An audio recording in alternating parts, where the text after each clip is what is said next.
Compiler 2 incremental training session on library preparation, part 1. So we're going to be looking at enhancements in terms of loading logic libraries and some other enhancements regarding what is now supported in the NDM.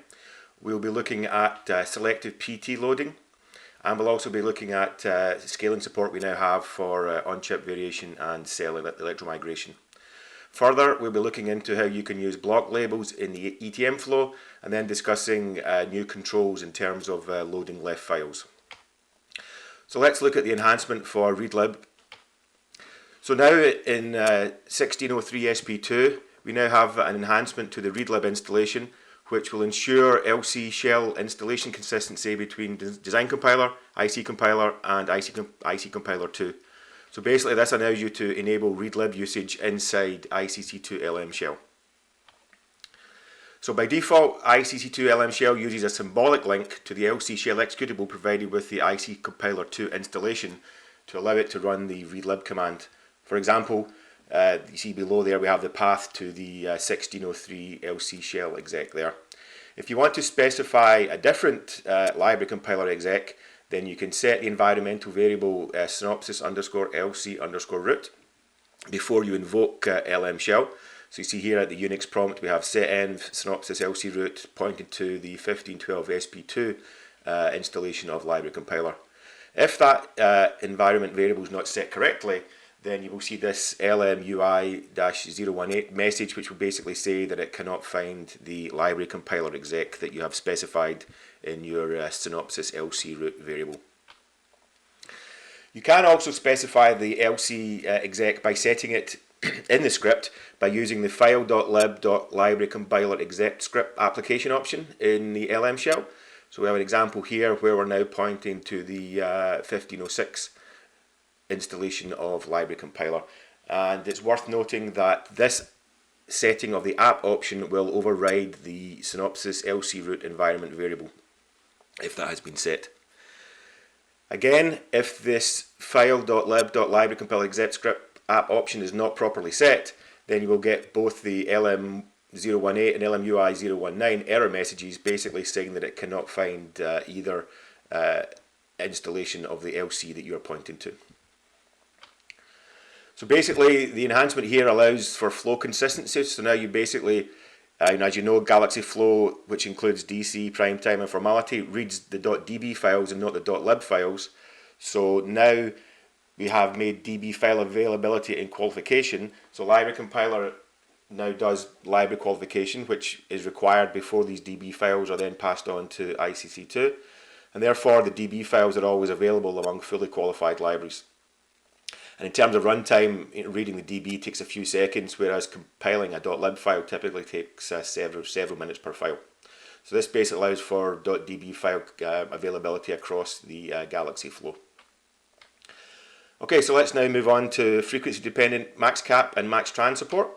So we now have that support inside our NDM, so we now add these new variables. So we have variable 1 here mentioned in the .lib format in the Liberty syntax.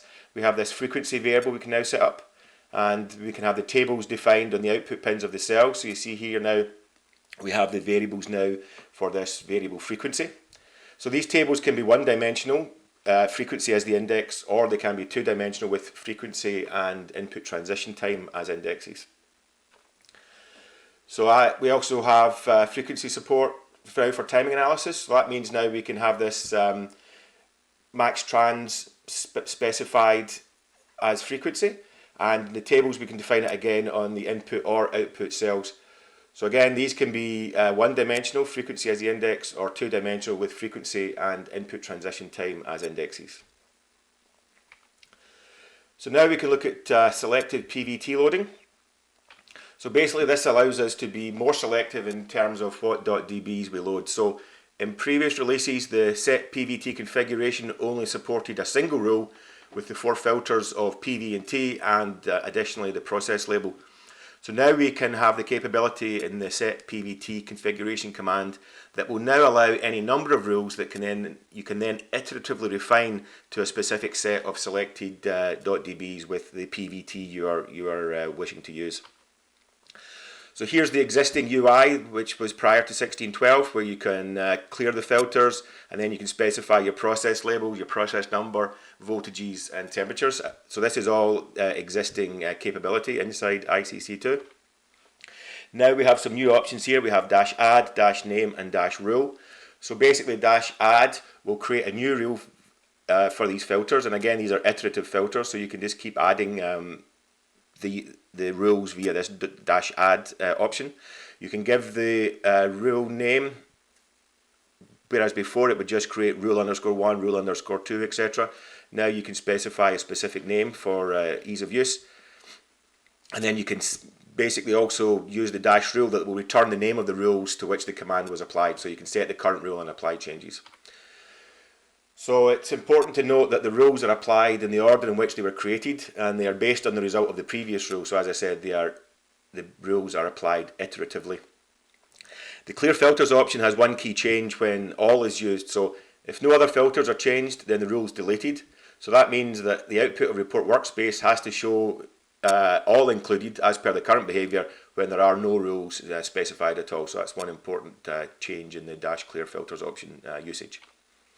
So here's some simple examples here. So in the first one, we're setting up our first rule, and you see here it's in the information it's called rule underscore 1. So we've set up our process label to be SS and FF. We've set up 4 voltages and 3 temperatures. Then in the second rule, we can now iteratively select the process label SS only, and then the voltage of 0.65 only, and the temperature of -40 only. And then even then we can do, if we want to add a third rule, we can now add in the 125 degree temperature variable there. So we have the set PVT configuration dash add. So again, we're iteratively loading these selective PVT configurations. Okay, so let's now move on to using block labels in the ETM flow.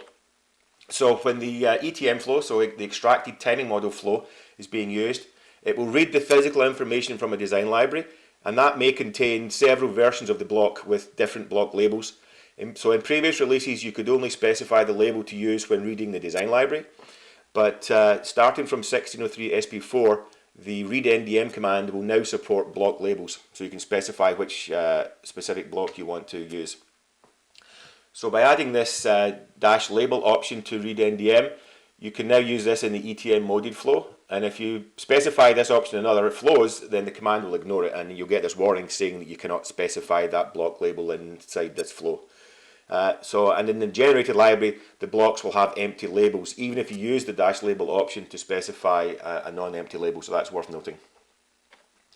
So here's a very simple example here. So if we assume that in our test design library we have several labels. We have alldata.design, alldata.frame, noInPort.design, and noInPort.frame.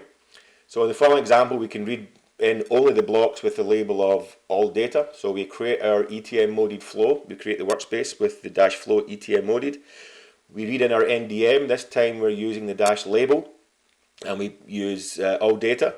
And then we can list our blocks, and we see that the only blocks that have been read in have been the alldata.design and alldata.frame, since we've specified the alldata label in the read NDM command.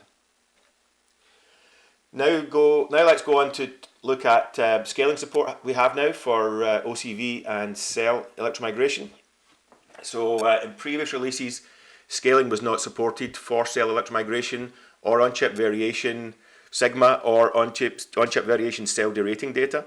So if you created a scaling group and any library in the set contained such data, then create scaling group issued an error message saying that it could not create that scaling group. So with this enhancement, this limitation is now removed. So when you use create scaling group and commit workspace, it will create scalable data for cell EM, OCV sigma, and OCV cell derating data if it exists in your reference library. And lastly, let's look at how we can control how read-left derives cell boundaries. So in previous releases, the read-left command always derived the rectilinear cell boundary from the overlap layer that was specified in the left file. And if there was no overlap layer geometry, then read-left would derive the cell boundary from the size statement in the left file. Now, however, we have this enhanced option dash cell boundary in read-left, and so that basically means that The default will stay the same, so read left will use the previous method, so the cell boundary by overlap layer, so it will look for the overlap layer information. But if you always want to derive the rectangular cell boundary from the size statement instead, then you can use the dash cell boundary by cell size option instead. So you have now these capabilities by overlap layer or by cell size option to define the cell boundary. So again, a simple example here. So the left file specifies the overlap layer, as we've said before. And so to create a rectilinear cell boundary by honouring that overlap layer, then we would use read left, this test.left, and then use the option dash cell boundary by overlap layer. And you see here on the right hand side on the bottom left of the graphic, you'll see where the overlap layer is honoured. But if you want to create it by size, then you can just do the read left, test.left, dash cell boundary, and then use the dash by cell size option. And you see here the two differences based on the left. The left hand side cell boundary is from the overlap layer being honoured, and the right hand side is the cell boundary with the size being honoured instead of overlap. Thank you.